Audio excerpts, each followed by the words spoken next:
তোমাদেরকে আগের মিনি ব্লগে বলেইছিলাম যে আমি আর সিরিল গেছিলাম কোয়েম্বাটোর। তো কোয়েম্বাটোর থেকে সোজা ট্রেন ধরে আমরা চলে যাই গোয়াতে।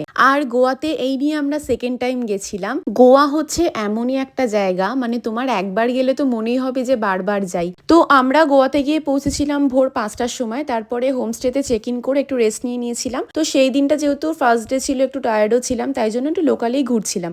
প্রথমেই ফ্রুটস খেয়ে নিয়েছিলাম, তারপরে ওখানকার গোয়ান কিংফিশ থালি ট্রাই করেছিলাম। আর আমরা সাউথ গোয়াতেই স্টে করেছিলাম, মানে সাউথ গোয়াই আমাদের বেশি ভালো লাগে। তো ওখানে কোলবা বিচের পাশে এরকম খুব সুন্দর সুন্দর মার্কেট ছিল, তোমাদেরকেও একটু দেখিয়ে দিলাম। তারপরেই একটু বিকেল হতে না হতেই আমার খুব চিজ কেকের ক্রেভিংস হচ্ছিল। তো আমরা মাডগাঁওয়ের ওখানে একটা ক্যাফেতে গেছিলাম চিজ কেক খাওয়ার জন্য। ওখানকার চিজ কেক দারুণ খেতে, দারুণ মানে জাস্ট দারুণ, মুখে দিলেই পুরো গলে যাচ্ছিল। আর প্রাইস রেঞ্জও বেশ রিজনেবলই ছিল।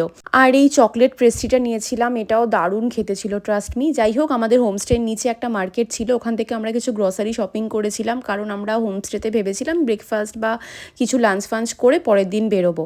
আমাদের গোয়ার ফার্স্ট দিন ওইভাবেই কেটেছিল। তারপরের দিন 12টার পর আমাদের লাভ অ্যানিভার্সারি ছিল, যেটা আমরা এই ছোট্ট চিজ কেকটা কেটে সেলিব্রেট করেছিলাম। আমাদের এই মুভমেন্টটা একটাই লাস্ট কথা, আমরা যেন সারা জীবন এইভাবেই থাকতে পারি। তো তোমাদের ব্লগটা কেমন লাগলো অবশ্যই জানিও। দেখা হচ্ছে নেক্সট ব্লগে। Till then tata.